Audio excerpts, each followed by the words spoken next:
The Galactic Council was a wonder of the stars. In a great ring-shaped station, suspended in the orbit of a blue giant star, thousands of species gathered to speak. The chamber was a circle wider than mountains, filled with voices, lights, and banners of civilizations older than history itself. Here decisions were made that could shape entire galaxies. Wars could be ended, trade routes opened, and peace agreements sealed. Every species respected the Council. Every civilization obeyed its call, except one, Earth. When humanity was first discovered by the greater galaxy, it had been an exciting moment.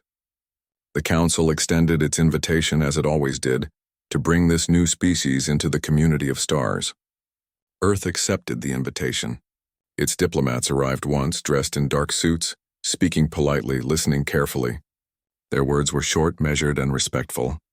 Then, after that day, they never returned. The counselors laughed at first. To them, humanity was small and unimportant. Earth had only a few colonies at the time, and their ships were young compared to the giants of the galaxy.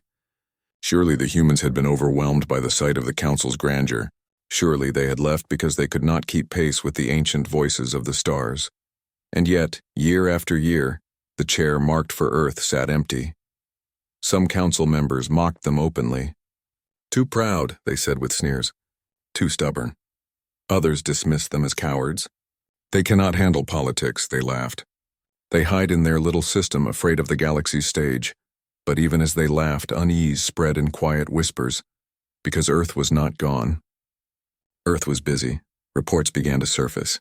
Traders traveling through human space saw strange movements. Entire moons stripped of resources.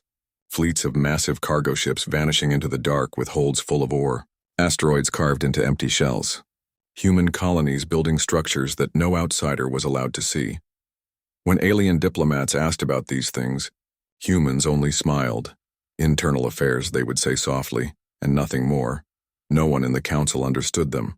The galaxy thrived on talk, on debate, on endless meetings that lasted for decades, but Earth never spoke. Instead, they built. Decades turned into centuries. Still, the human chair stayed empty. And slowly, the mocking laughter of the Council grew quieter.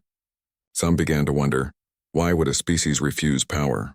Why would they reject the chance to influence the galaxy? What were they doing in the shadows of their quiet corner of space? The Council chamber became divided. Some argued that Earth should be forced to attend.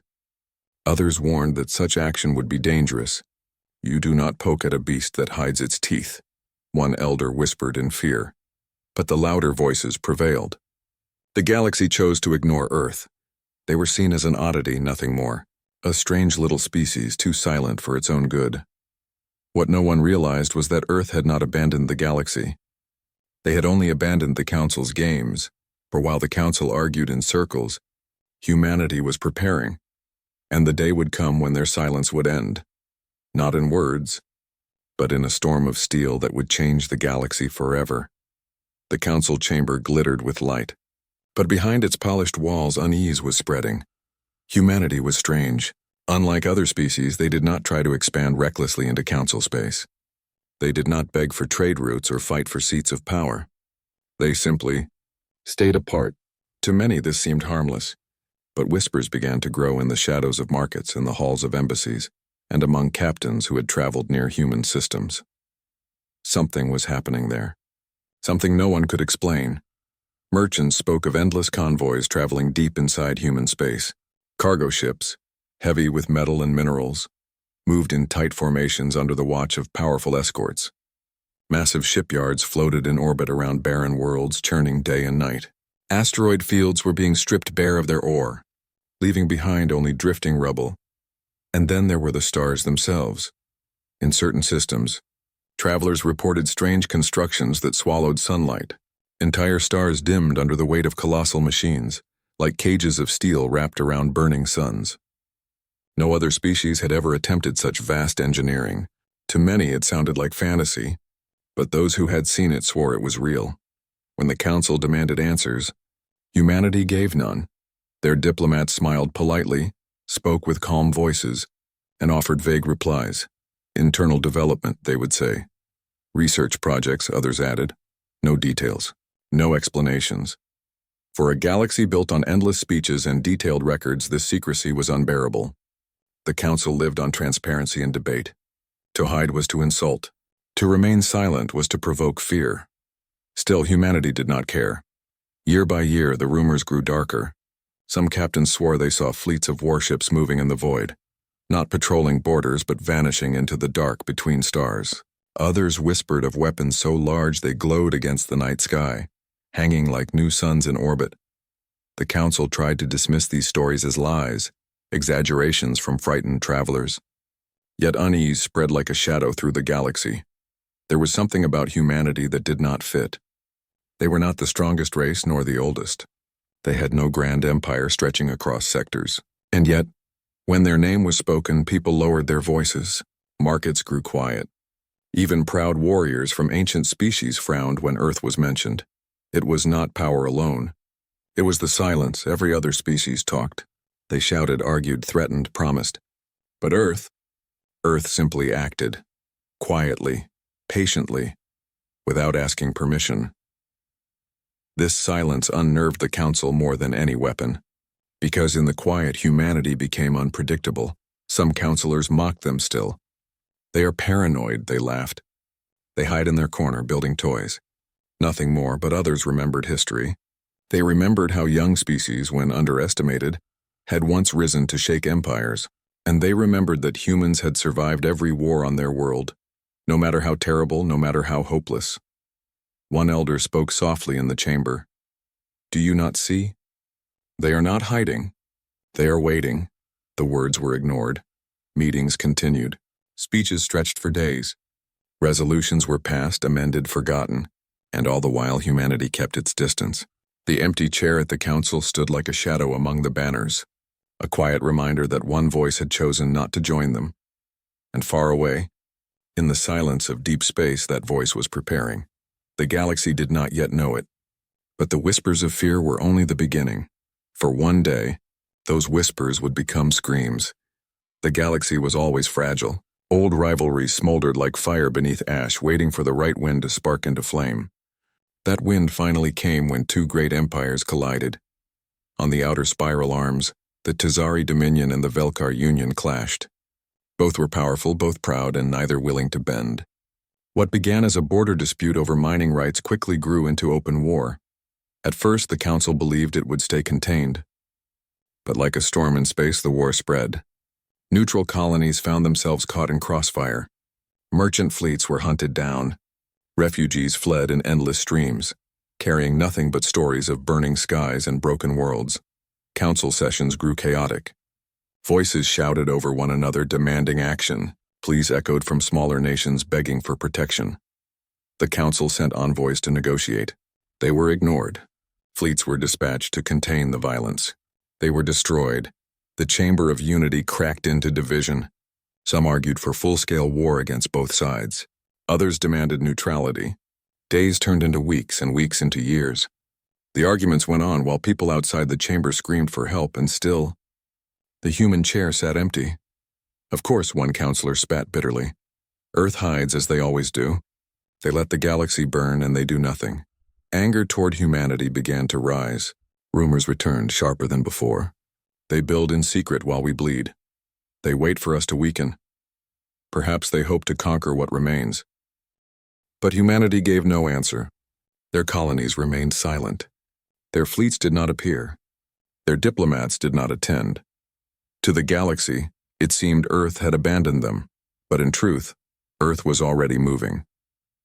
Far from the eyes of the council, humanity's fleets stirred. Shipyards long silent lit up like suns as titanic battleships were completed and launched into the void. Convoys of soldiers crossed between stars, their destinations hidden. Armies drilled endlessly on barren worlds. The humans were not debating. They were preparing, for Earth had learned long ago that arguments did not stop wars. Words did not save children from fire, and promises spoken in grand chambers could not rebuild a world turned to ash. On Earth itself, silence hung heavy. Ordinary people knew little of the council, but they saw the fleets vanish into the night. Families watched loved ones march away, knowing they might never return. Factories worked without rest, forging steel that would never be seen again. The skies above Earth filled with constant departures but no explanations. There was grief, There was fear, but there was also determination. Humanity had chosen its path. When the Tazari burned 3 colonies to ash, when the Velkar enslaved entire moons, humanity did not send envoys. They did not send letters of protest. Instead, they sent shadows. The first sightings came from frightened scouts. They reported enormous human warships moving in silence, engines dark, weapons glowing faintly in the void. They did not patrol borders. They did not defend trade lanes. They simply moved toward the war. The council refused to believe it. They laughed at the reports. Humans, absurd. They have no fleets large enough to matter. But the reports kept coming, ship after ship, fleet after fleet vanishing into the black. And then, on a night when the council chamber argued endlessly about new treaties, a single signal was intercepted. A short message sent in the cold voice of a human commander. It said only this: "The time for meetings is over. The galaxy had reached its breaking point, and humanity was about to show what silence had been hiding all along." It began with the stars. In quiet observatories far from the noise of war, scientists noticed something strange. Familiar constellations were fading. Stars that had burned for millions of years were being covered, swallowed by something vast. At first they thought it was natural. Dust clouds maybe, cosmic storms. But then the shadows moved. Perfect sharp lines against the light of suns, geometric shapes too precise to be natural. They were ships. Human ships. They came without warning. No grand announcement. No threats. No explanation. The fleets of Earth simply appeared, spreading like a tide across the galaxy. Above council worlds, the skies darkened. Families who looked up at night no longer saw their stars. Instead, they saw endless silhouettes of steel. Colossal battleships larger than cities hung in orbit. Carriers the size of continents blotted out the heavens. Swarms of smaller craft drifted like schools of fish, moving with perfect discipline. Every world woke to the same sight. Humanity had arrived. Panic swept through the council. Alarms echoed. Armies scrambled into formation. Defense fleets rushed to their stations. But not a single human weapon fired. They only stood watch. The silence was unbearable. In the chamber of the council, leaders screamed at one another. Some demanded retaliation. Others urged caution. No one could understand what Earth wanted. Why surround the stars and not speak? Why move so suddenly after centuries of absence? Finally, a trembling voice reached out across the galactic channels. It was a leader from a small, frightened world, humans. Why are you here? Why now? For long minutes, there was no reply. The silence stretched like a knife. Worlds held their breath. Soldiers kept their fingers on triggers, waiting for death to rain from the sky. Then, for the first time in generations, a human face appeared on the council's screen. The figure wore a dark uniform, plain and without decoration. Their eyes were steady, calm, but heavy with something deeper: sorrow, anger, and resolve. "We are here," the human began softly, "because you failed." The chamber froze. You argued while the galaxy burned. You debated while colonies died. You promised peace while empires crushed the weak. We watched. We listened. We waited for action. But you gave none. The human leaned forward, their voice sharper now, echoing through the chamber. "You mock us for our silence, but our silence was preparation. You thought us absent, but we were building. And now we are here because words are no longer enough." The message ended. The screen went black. Above every world, the fleets of Earth remained still like statues of iron gods. No shots fired, no invasions launched. Just the endless presence of humanity surrounding the stars. Fear spread faster than fire. Was this occupation? A threat or something else? No one knew. But every world understood one thing. Earth had power unlike anything they had ever seen. Power born not from endless meetings, but from silence and will. Children looked up at the sky and whispered in awe. Soldiers shook as they stared at warships that dwarfed their entire fleets. Counselors sat in silence, for once without words.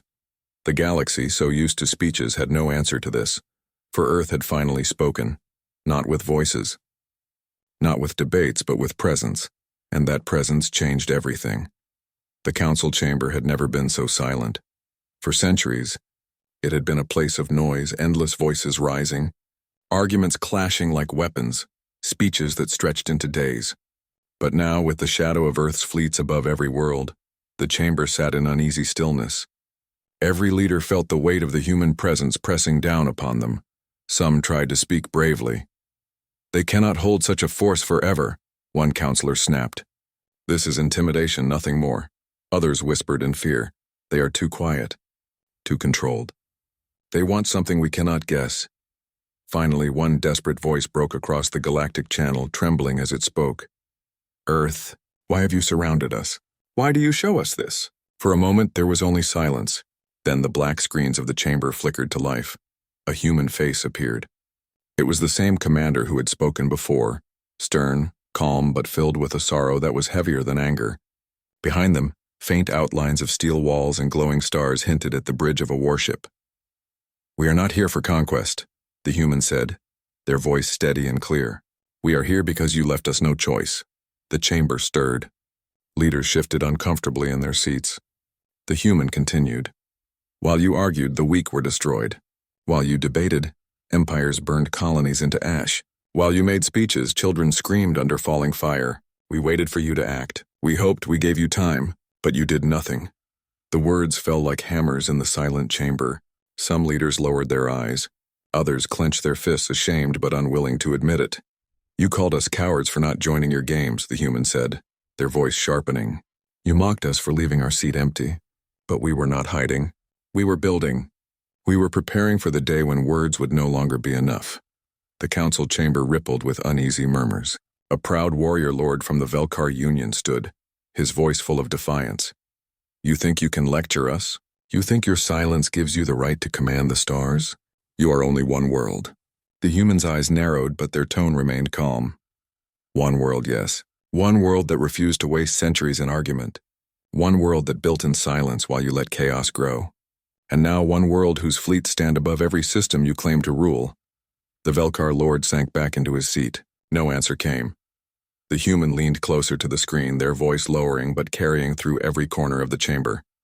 "We do not seek your thrones. We do not seek your worlds. But know this, never again will we allow war to spread while you argue. Never again will we let the strong devour the weak while you make speeches. If you will not act, then we will." The council froze. No one dared reply. For the first time in its long history, the chamber of voices had been silenced not by argument, but by truth. And every leader knew deep inside that humanity meant every word. The screen went black again. The human face vanished, but the weight of their message remained.